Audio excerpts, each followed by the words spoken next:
One, and we are recording episode 381 with Miss Mitzi Purdue.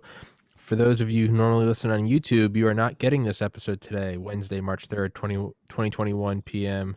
Or excuse me, Wednesday, March 3rd, 2021, 1:08 p.m. Eastern Time, because as of Saturday, the 27th, I've been suspended from YouTube for a week for discussing things I wasn't supposed to discuss about a supposed election that may or may not have happened in November of last year. And that's all I'll talk about it because I don't want to get suspended again. But if you're on BitChute, Rumble, or Spotify, you're getting the goods today, as always. So, Yay.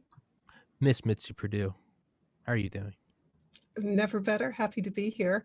And in grief over you being in YouTube jail. Darn. I know, right? It's, you know what? I had someone tell me last night because the woman I had on, Claire Lopez, former CIA agent, 20-year veteran. Love. Oh, she's so great. I'd love her. She's an angel. Claire Lopez, CIA agent or former CIA agent, 20-year veteran. Someone told me last night, they're like, it sucks that you got banned from YouTube for a week, but they're like, they gave you internet street cred. And I was like, they're like, how many people can say that they got their channel suspended because of they had a CIA agent on who was talking about by the way, don't mention what it is. The favorite word to describe something that you're not supposed to until YouTube figures this out is dwizabeam. She was talking about current dwizabeams. Dwizabeam? Well, plural. Dwizabeams, verbotens. Yeah, I mean, it originally referred to one thing which we can't mention, but now it's a generic word. Okay. Dwizabeam is a generic word for something that the bots will pick up. Okay, Dwizabeam, verboten, wrong think. So, for everybody listening, episodes 289, 291, and 370 have all been banned for Dwizabeam, but they are available on Rumble, BitChute, and Spotify. So if, you think that you're an adult and that you can decide for yourself what is right and what is wrong, you can go listen to them. If you feel you need a supervisor or a chaperone, stay on YouTube. But today's episode... Because Tommy Carrigan is a Dwizabeam grandmaster. Perpetrator. Guilty of high Dwizabeam. And by the way, it once really literally did refer to one word that the censors would pick up, but now it's just generic. Now it's a generic. You've committed a Dwizabeam. I've committed a Dwizabeam. I have been found guilty by the High Court of Big Tech, and I will be hung till I'm dead. Well, you know what? Okay, that's fine. But we have to love them because I can remember I grew up in Boston, and boy, if a book was banned in Boston, if you're a writer, you just wanted this desperately because that means that your book sales would soar. So let's hope the same thing happens with mass media. Yeah, right. Someone said yesterday, they're like, it's kind of like when CDs would come out with the parental advisory sticker on. All that did was boost sales. So you know what? I'll take these suspensions. I'll take them with a smile. Thank you, YouTube. So today, Mitzi and I spoke sometime in early January, and we talking about her late husband, Frank Purdue, and began talking about his interest in Alexander Hamilton. And I thought it was interesting, and I know you can talk on any subject, so I was like, how about we do a podcast about that? And I think it's interesting about why him? Why was his interest in him? I mean, everyone has their own people that they're most interested in, that they follow the most. I like Curtis LeMay, but we all have our own interests, and to me it just seemed unique, not good, not bad, not right or wrong, just unique about Frank's apparent interest in Alexander Hamilton. So how about you take it away, Professor Purdue? I'm grabbing it. It's mine. Okay, well, first of all, Frank absolutely adored Alexander Hamilton, enough so that we actually went to Nevis Island to see where Hamilton grew up. But Hamilton wasn't the only person who fascinated Frank. I would say that he was an almost omnivorous intelligence. He liked Andrew Carnegie enough so that he went to Dunfermline in Scotland to see where Carnegie grew up. I was with him on almost a pilgrimage throughout several European countries to see where Benjamin Franklin and Thomas Jefferson and Thomas Adams, all of them spent time in Europe. And we went to some of the places uh, where they did their thing. So he was just, oh, and he's very fascinated by Napoleon. So of course, Napoleonic battlefields. Mm-hmm. He was, I mean, uh, he was deeply fascinated by history, and I think he took lessons from them. But since we started talking about Hamilton, I'll tell you what he admired about Hamilton. Okay. He admired Hamilton for just being, how about 100% self-made? Hamilton's background was, I think he was he was illegitimate. Uh, he was, in a somewhat remote Caribbean island, and yet he became a founding father of the whole United States. And I think it moved Frank deeply that somebody just through grit and will and vision and ability to execute. Uh, and for Frank, the vision alone is nothing. Ability to execute is something, but you put the two of them together and you've got genius. And so I think he just utterly admired Hamilton's genius. I think Frank was interested in economics, and one of Hamilton's sort of gifts to this country, and I'm not sure I can defend it as Frank would, but I'll do my best. Hamilton felt that it was actually good to have debt in the country because that would be something that we could all unite around. There's the value of debt in that if it's being spent on something that makes you wealthier and better, Yeah. great. But then another factor is if we all share in debt, uh, for better or worse, that helps make it a United States rather than a Virginia or Massachusetts. It's, we're all in this together. And I think Frank could have defended that point of view at a more sophisticated level than I Yeah. do, but I'm pretty sure that I'm directionally right. Mm-hmm. Well, I mean, it makes sense though, right? I mean, as a business tycoon like Frank was, he would have to associate with that. He would have to identify with that, correct? Oh, yeah. But Frank, honest, he loved all the founding fathers. And towards the end of his life, let's say the last 5 years of his life, which was, there was a period where because of Parkinson's, he couldn't read. And so we would listen to books on tape. And that meant that because I listened with him, pretty much got to listen to every current book on tape about a founding father. I mean, if we're going on a trip, if we're going on a walk, I mean, he loved studying the founding fathers. And by the way, how many titans of industry would actually travel to Europe to see the places where certain historic events happened Yeah, that's true, right? with the founding fathers? With the founding fathers, yeah. It's true, but you're right, you can almost find, right? I mean, I imagine, like, Bill Belichick probably watches videos of, like, Vince Lombardi's coaching, right? I mean, if it's the same game being played, whether it's football or whether it's, maneuvering masses of wealth, I mean, it's the same game being played, so why not go back and look in history? That's no different than, like, looking at NFL films, right? You're just going back and Well, I love that way of looking at it because, as far as I can tell, it's completely realistic. yeah. He was something else I think people wouldn't expect about Frank Perdue. He was a student of military history, and I used to be just blown away by watching when he would be in the presence of generals or admirals, and he could maintain his own discussing whether it was Alexander the Great or Civil War battles, or he's particularly fascinated by Napoleon because he felt that, Napoleon had genius, he had charisma, he had vision, he certainly had the ability to execute.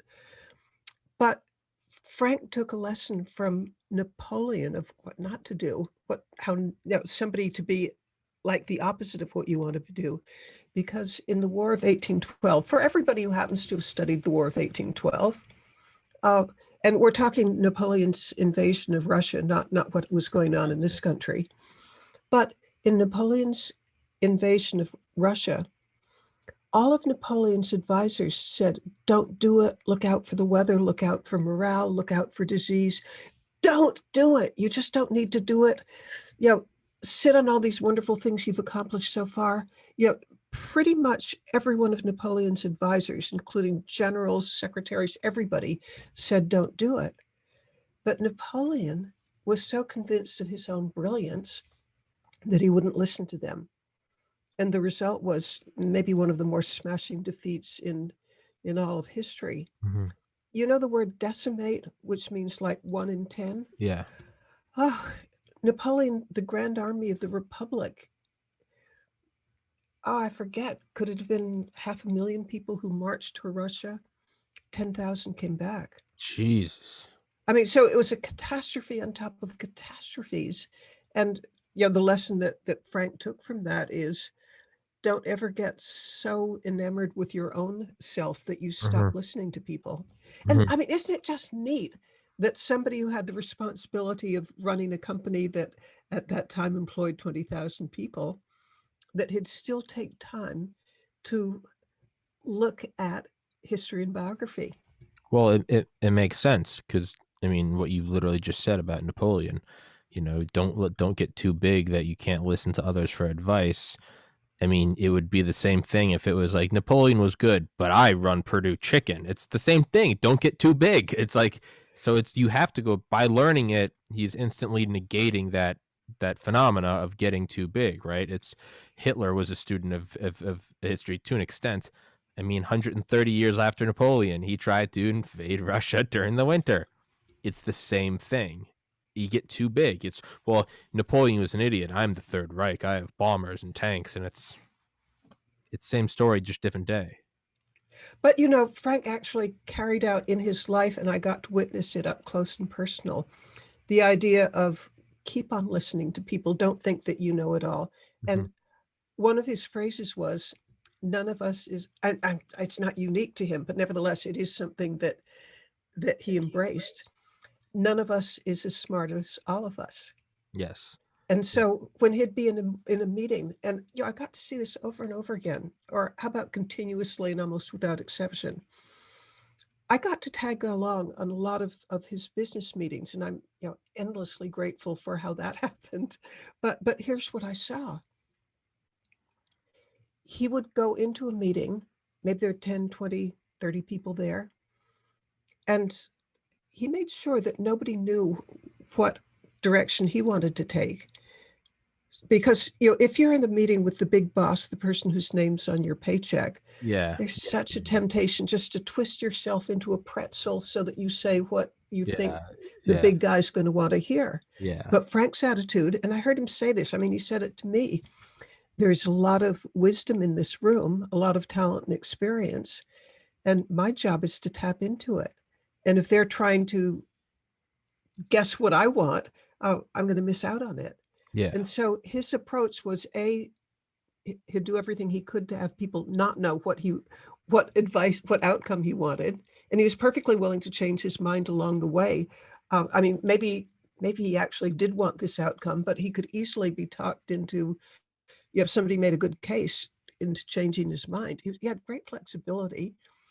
And then uh, he was he was very good at rewarding the people who argued with him. He had no use for yes men. And I'd love to share a favorite example that I have of Please this. do. Uh, and I wonder if the person who told me this story might be watching this, because I know that he's a friend of your father's. Okay. But here's the story. This man, he's in sales. And when he joined the company, and I think we're talking at least 30 years ago, yeah, about 30 years ago, the week he joined the company, he saw something that made him think, oh no, I've joined this wonderful company and I was so happy to be, you know, to be hired. And it's all so wonderful. And here I've come the week that it all falls apart. And, you know, what did he mean by that? And of course, you know, I asked him, and he said he was present at a sales meeting. And there were 8 people in the room. There were, you know, like in this conference table, there were 3 on each side, and then Frank Purdue at one end, and a guy named Don Mabe at the other end of the table. And Frank and Don Mabe had been had been arguing at a level that this guy who had just joined the company had never heard top management argue like that in his life. And that's what was making him think, oh, It's over. a fight, yeah, it's over. A fight this big, how do you recover from it?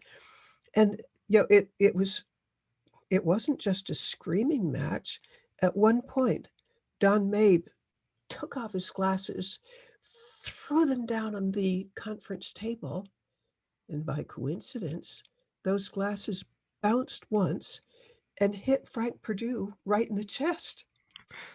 And while the glasses, his reading glasses, Don Mabe's reading glasses are on their in the air on their way to destiny with Frank Perdue's chest, Don Mabe is saying, why don't you just take up hang gliding? In other words, a life-threatening hobby. Yeah, why don't you take up base jumping? Why don't you go swim with sharks? Yeah, I mean, and okay, so again, the person who's telling me this, his first week in Purdue, and he sees an argument like that, and he says, sure, this is irrecoverable. But to his amazement, uh, actually, I believe Don Mabe got his way, and then he watched, in jaw-dropping amazement as Frank Perdue and Don Mabe walked out the door together, laughing and joking, and Frank respected Don Mabe for arguing. And I know that he respected Don Mabe so much that when Frank Perdue decided to retire from the presidency, he appointed as his successor the person who had argued most with him over the last 30 years, Don Mabe. There's I think it's Eric Weinstein said, he talks about like nemesis, like the trope of the nemesis. And it's your nemesis is the person that you argue with the most, but it's also the person who is most competent to argue with you. And your nemesis is also, to fill all the categories, it also has to be, it's the person you want to beat so you can get the goal, whatever it is. But if you can't have it, you were not mad if the nemesis gets it. So it'd be like, Larry Bird and Magic Johnson or something, or the Yankees and the Red Sox. It's like you want to crush them to win the World Series, but if you can't win it and they do win it, you're not angry. You're not going to congratulate them, but it's just like you want, because they're the next best. So Eric Weinstein says about nemesis is it has to be someone that like you're going against, like throat again. You're going at each Yeah. other's throats. But if one of you can't win, you want to see the other win because it's like you respect their like love for the game. So it seems like that's what it is, like nemesis. Okay, and that you just used the exact words that were popping into my mind before you said it, and that is respect. I think Frank had endless respect for Don Mabe, first of all, because he did have good ideas. But second, I think Frank had respect for somebody who would stand up to him, for Yeah. somebody who cared so much about the game Yeah. that Don Mabe would stand up to Frank. And since Frank had no use whatsoever for yes men, it was a real smart career move on Don Mabe's Yeah. part. Although I doubt if he did it Yeah. It as a doesn't. career move. I mean, he did it because that was his character. Yeah. It doesn't sound like it'd be something that he did intentionally for that, because that just kind of, because if he was solely doing it as a career move, then there's a much easier way to do that. And a person that is liable to do something purely for a career move is probably going to be a yes man and not an arguer. Right. And Frank would have seen through it. Exactly. But I loved, to me, that was an example of Frank putting his ideology into practice. His ideology was Napoleon made a super catastrophic mistake by not listening to people. Frank listened to people. I mean, till the end of his days, he listened to people. Mm-hmm. Yeah, I try to do that with this podcast. Is I always try to, early on, it was even before I knew you. I had a guest, I think Dwayne Hughes. I think Dwayne's like 90, and he works at Sandia National Laboratory. And he told me after we Well, spoke, he was like, it was very nice to speak to you. He was a young man, cut down on the swearing. And I remember in my mind, I was like, who is this old man telling me? But as it went on, and I remember you telling me, because you and I were watching TV. I think we were watching Trump talk. Yeah. I remember he said like he said damn or bullshit or something, and like the crowd went crazy. And I remember you looked at me and you said, Tommy, you go, that's the importance of not swearing. And you're like, it's not because you need to be clean. It was like when you abstain from it, when you do use it, it has the power of an atom bomb. And that's when I was like, okay, drop the ego. Who are these people telling me to stop swearing? Tal was like, oh, there's a tactical use to it. It's it's not cut it out entirely. It's cut it out so when you do use it, it's it's a freight train. And that's Actually, and that's my approach to swearing, because I try to come off as ladylike and sweet and nice, as you if I do. might not even know the words. But when I use one, You got it. Yeah. it has impact, I think I heard my mom use the F word once in 30 years. and you remember it. It I has still impact. remember it. Yeah, I still remember exactly what it was. I was like, "Oh man." It was yeah, you're right. It has an impact. Yeah, And don't rob the don't rob the word the of their the value. F bomb of its bumbliness. Yeah, exactly. Don't turn it into just another adjective. Like it's Yeah. like what? You're just yeah, now it's if you put an exclamation mark on everything, if you read everything in all caps, it doesn't it's kind of like when you see in the news, it's Senator whoever slams Senator so it's like I've seen that word on every article every day for 5 years. It doesn't mean anything anymore. On the So, other hand, be proud of me with the word I just made up. We're yes, talking about F bombs, the bumbliness. the bombliness. That is Mitzi Purdue 2021 Oh, Webster I am so Dictionary. proud of that. I don't know what to do with Bombliness. myself. But you're I'm right. proud of it. Yeah. I'm proud of myself. But that's one thing I'm trying to do more is not let my ego get in the when I have I'll have friends give me feedback on the podcast, unsolicited feedback, but it'll be and it always follows the same course of action. At first, I clam up and I'm like, who's this person telling me how to run my podcast? This is my podcast. And then once I kind of hear it more and I hear it more from other people, and then I finally realize through my thick head that no one's saying it as an insult or an attack. They're just objectively saying, hey, just my 2 cents. If you did this, it would come across a lot better. Now I start to look at it and I'm like, oh, okay. It's no one's coming out to attack me. It's like but if my ego gets in the way of it, I can't look at actual advantageous constructive criticism. And instead it's just, oh, they're angry at me. And it's like, no, it's again, that's why I bring on like my liberal friends so I can it's an exercise in lowering my ego. And it's like you can't always be right. Like literally like right politically and also in like correctness. You can't also be correct. You can't always have the right answer.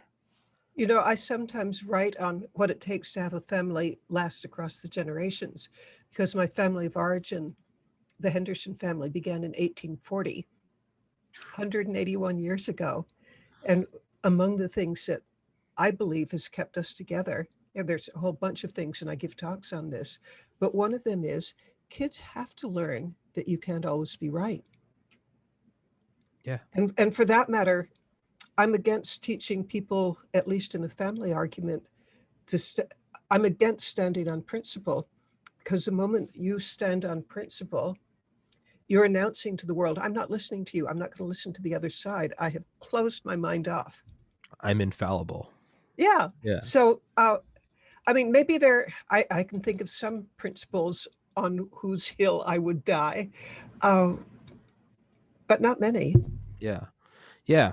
Yeah, it's that's a dangerous thing once you close it off. And I no longer am going to address that person because they're a Nazi. And it's like you have just you've what you've really said is I'm now sealing off the door and diplomatic relations are over. And it's like that doesn't there's no Actually, do you know how it looks to me when somebody says that? First of all, they're virtue signaling. mm-hmm. And I believe virtue signaling is invariably Yeah. wrong. And here's why. Because virtue signaling is, it's so ego filled, it's so self important, Yeah. it's so grabbing respect that you haven't done anything to earn. Yeah. So Yeah. I'm totally against virtue signaling. Uh, let's see, somebody who is, oh, the case that you just get, I hate you, you're a horrible Nazi. Uh, that person is signaling that they're closed minded. They are signaling that I think there's something wrong with them if they're so self righteous. Mm-hmm. I mean, the self-righteous people I know, they, They're with just extraordinary frequency, the thing that they're self-righteous about is actually their secret vice. oh yeah. Oh yeah, right? And it's I mean, you see it again with, you see it now in or 2020 and 2021.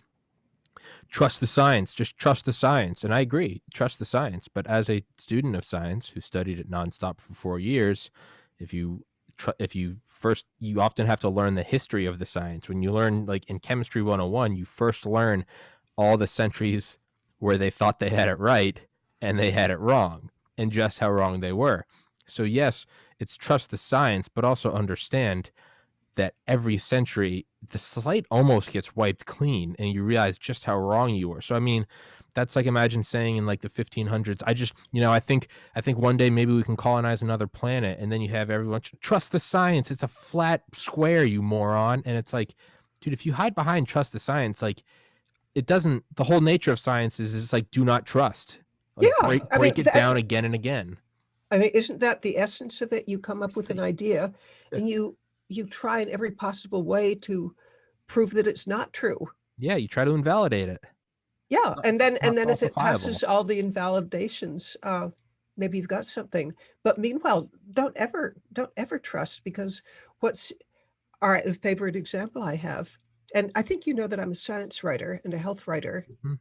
for almost 40 years, uh, which means that I have all sorts of opinions on science. I love it dearly with all my heart and soul. However, uh, trust the science, not the politicized science. And my favorite example, you remember the food pyramid, Mhm. Oh, yeah. where very few fats, loads of carbohydrates at the bottom. Yeah, now they know it should be upside down. Yeah, but look what happened by trusting the science. A couple of Diabetes. generations of people trusted the science. The recommendations came in around 1980 with the food pyramid, maybe give or take a year, but that was the era when it started. That was also the era when exploding uh, obesity began to take over the country, and actually the world for that matter.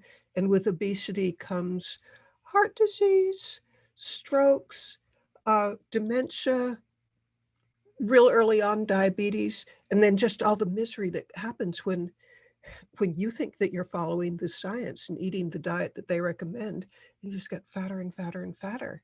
Yeah. And everybody, and my theory of why it took so long to uncover that this was backwards was because imagine that you're a scientist who has recommended this diet, Yeah. which we now are pretty sure in, I'm not going to say in every case, but how about on a population level, led to just untold amounts of human suffering and deaths. You're a scientist who is proposing that.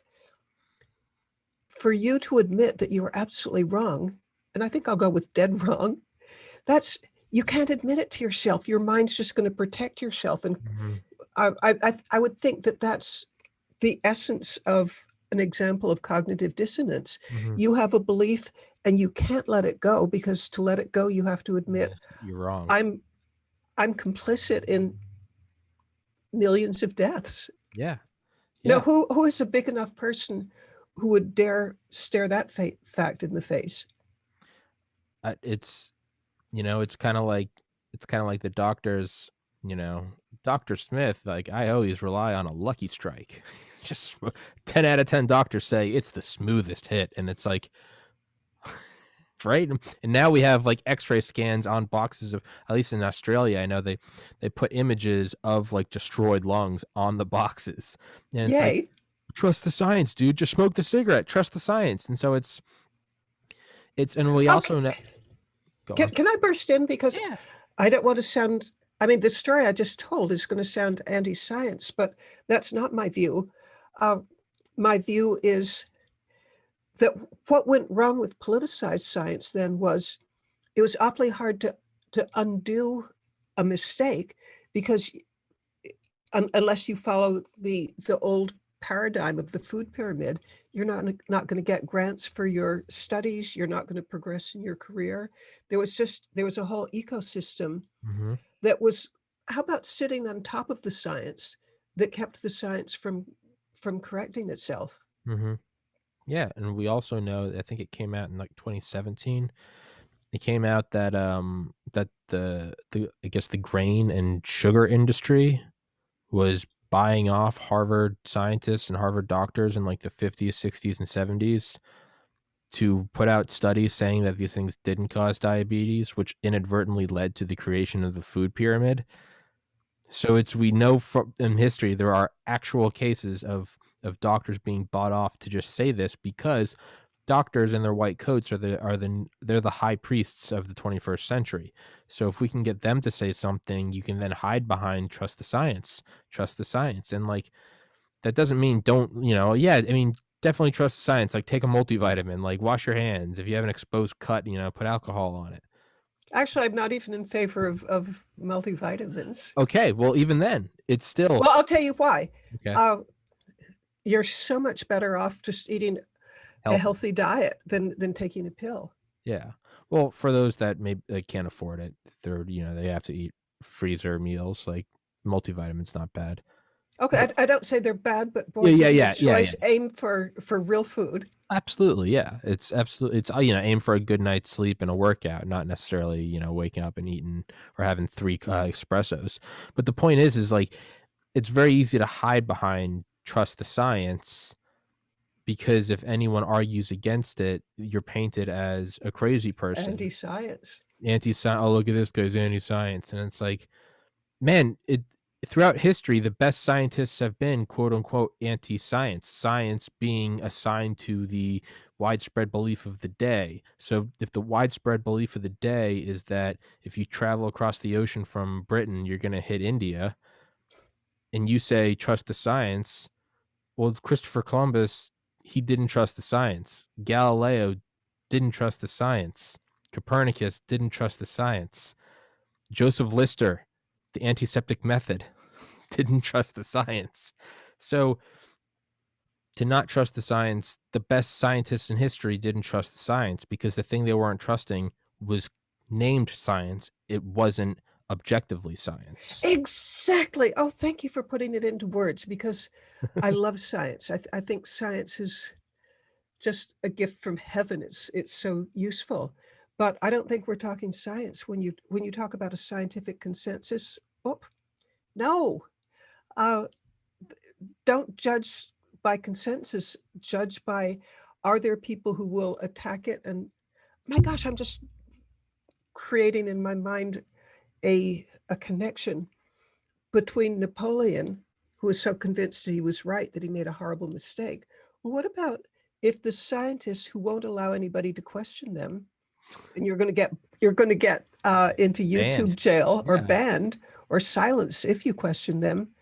Why isn't that just like Napoleon making a catastrophic mistake? When you don't have a feedback mechanism to uncover mistakes, It's game over. it's yeah, game over. When you read your own press reports. I mean, Hitler's generals that disagreed with him or told him maybe you shouldn't invade the Soviet Union in the winter while you're fighting a Western front as well, they were fired or disappeared. So you quickly cull this herd and selectively breed for people who say yes. And then what happens? The whole thing collapses and he shoots himself in his bunker.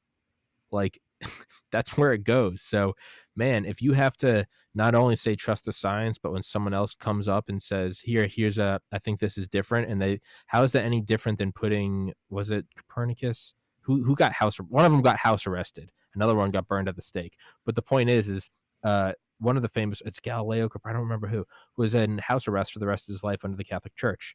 And it's like, man, if you can't even propose an alternative without just getting thrown in jail, that's insane. In fact, I would say that it's almost a proof that whatever they're promoting is wrong. Yeah, absolutely. Or at the very least, they're not open to it being wrong. Maybe it is right. Maybe it is right, and maybe it But works for but that my one feeling time. is if it's right, they don't need to defend it so much. Exactly. It's Saint Augustine. I've said it a million times on this podcast. Saint Augustine. The truth is like a lion. It need not be defended. Only let out of the cage. It I will like love it. that. It'll ravage through the world. No one needs to defend that gravity is 9.81 meters per second squared. No one needs to defend it. If you don't believe me, like, just step out of your second story window. You're going to find out very quickly that that's exactly what it is. And the other thing is, if I give a different definition of gravity that happens to be incorrect, yeah, the free marketplace of ideas is going to take care of it. I don't need to be banned or shadow banned or Yes. canceled. You don't need to be ripped. Exactly. It will cancel it on itself. It will lose.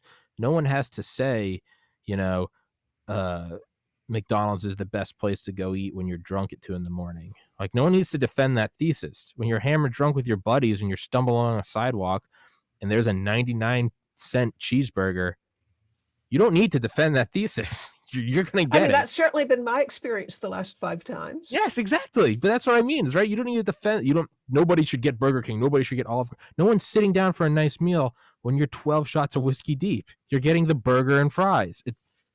You don't need to defend it. You don't need to suppress anyone else. You don't need to ban Chick-fil-A or Burger King. You're just gonna do.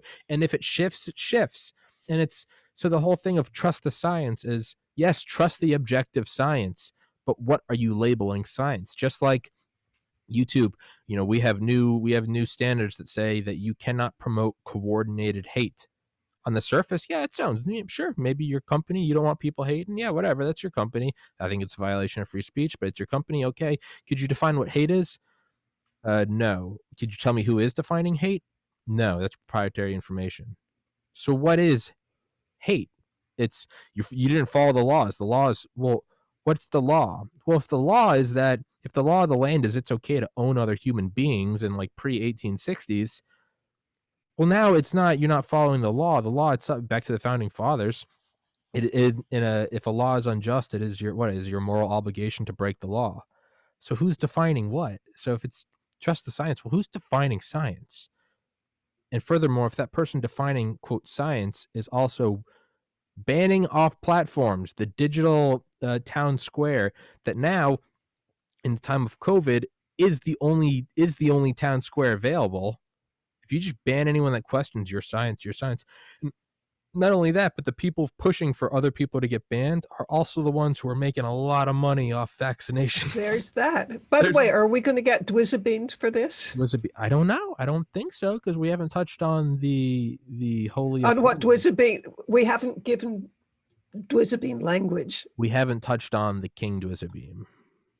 We haven't touched Right. on the big one, the verboten that you cannot talk, or as I call it, the American Tiananmen Square, because you can't. So that's just what it is. It didn't happen. We just can't talk about it unless, of course, you're on Rumble or BitChute or Spotify. You are now cleared. You are now read into the private program of what Twizabeam is. But if you're on YouTube, I'm sorry, you haven't been given that classification. But yeah, it's an odd world because now what else can you hide behind science as? When else can you say trust the science? How long until you have to, early on in 1933 in Germany, it was Nicholas Foschman says in his book KL, which I haven't even finished yet. It's a 33-hour audiobook. I started it last year and had to stop, but early on with the people in what would become the concentration camps, first of all, they weren't concentration camps, they were temporary detainment facilities, and they were communists. And when the communists would go, you'd only have to go for like 48 to 72 hours. They would smoke with the guards, they'd play games. It was very much just like, hey, you're just kind of in timeout. And then every once in a while, they start to return home, and maybe 1 in 10 would have a black eye, and it would be like, oh yeah, no, he got riled, he got roughed up. And when you look at it from that mechanism, then you see how it just keeps dialing. Well, a communist is an enemy to the state, and the Reichmark is going through hyperinflation. We have to do everything to defend the state. Okay, get it, putting people back in work. But as you just dial it up more, well, now it's not just communists. Now it's threats to national security. Now it's anti-socials. Now it's and then you start going into, and then you start changing the terms to what unhygienic, racially impure, and next thing you know, you're putting 6 million Jews on trains and bringing them to a walled off field, and you're putting them in a gas chamber. And then you go, how did that happen? This is how it I starts, with the bet. control of language. With the control of you don't call it, hey, we're going to incinerate everyone of Judeo-Christian values. No, you start with these communists have been antisocial troublemakers. Everyone goes, well, I don't want to be an antisocial troublemaker. I trust the Right. science. That's coordinated hate. If he got banned from YouTube, he should be banned from YouTube. How do you think it starts? it doesn't. Just like this. Just like this. Yeah. And then when you start to realize, why do they want your guns? Huh. It's probably because they're going to do something that warrants your response to include a gun, right? If someone wants to take if I'm going, Mitzi, just get rid of By your the way, gun. are we on a Dwizabinian subject? I don't know yet. We're going to find out. We're going to find out this Sunday when I can upload episodes again. I think so far I don't, but even By there. the way, let's use for, I'm making a symbol now. Can you guess? I think we can talk about. I think Okay, that's a Dwizabin. Okay. No, I don't think it is yet. No? No, because I've only gotten banned for one topic. Now, mind you, when they started censoring, they started with Alex Jones 3 years ago, and then they went to Milo Yiannopoulos, on and on and on. Next thing you know, President Trump. How does it happen? Well, you start with one, and then you move it forward. So what are we doing now? We cannot discuss an event that happened in the United States on November 3rd, 2020. Okay. Well, now that they have, once they banned Alex Jones, the importance wasn't that they banned Alex Jones. It was that they were able to do a coordinated ban of an individual. It doesn't matter who that individual was or what the reasoning was for. Once it became normalized that someone can be deplatformed, then the floodgates are open, and a couple of years later, you get President Trump gone. So what we're seeing now is it's not just, I try not to get distracted as to why I got a suspension, discussing an election. That's not the important thing. You might be wondering, how's it not important? It is important. No, it's not. It's the fact that now it's not individuals who are being banned. There is now a new threshold, a topic. And now that they can set that precedent of you get banned if you discuss this topic, I would bet my life savings, though paltry, that soon the next topic will be COVID vaccinations. I think it'll probably be a couple months. But now you're going to have two topics. Now you're going to have two topics that you cannot discuss. After that, and it grows. I mean, it's like a grows and cancer. grows and grows. And then very soon it's going to be, if you mention the Republican Party, you're canceled. And you're going to go, how did this start? And you're going to go, well, it started with one little thing. But that is their new thing, is there's now a topic that you can't discuss. Wow. We got to wrap this one up, though, Mincy, because I have on, after this, I have Derek Gibson, who's running for governor of New York to replace I Cuomo. love it. I love it. I love it. I love it. This podcast. Well, I had a super time, and as always, I have to tell you something. A great disappointment. You ready for a great disappointment? I don't think I have a choice. How did you guess? No, I have ordered one of your T-shirts, and it didn't come in time. What? Well, now I am ashamed of myself. Oh, well, no, hey, the order was recent. I thought the one... No, we ordered one for my son. Yes. Okay, and then I thought, oh, I'd really like another one, and I want to wear it. When was that? I asked the person who works with me to order it, and I asked her yesterday morning. I'm not sure if when the order got in. I don't think it's been but obviously not in time to show it off here. I mean, I wanted to model it.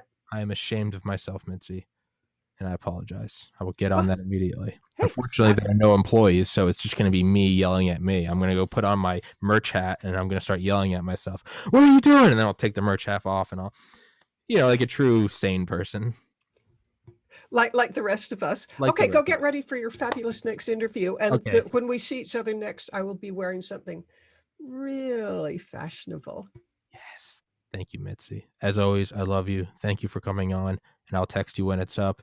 And I will also get to the merch thing as soon as the next episode's over. Woohoo! I can't wait. Thank you. Okay, Mitzi. Thank you so much. Bye-bye.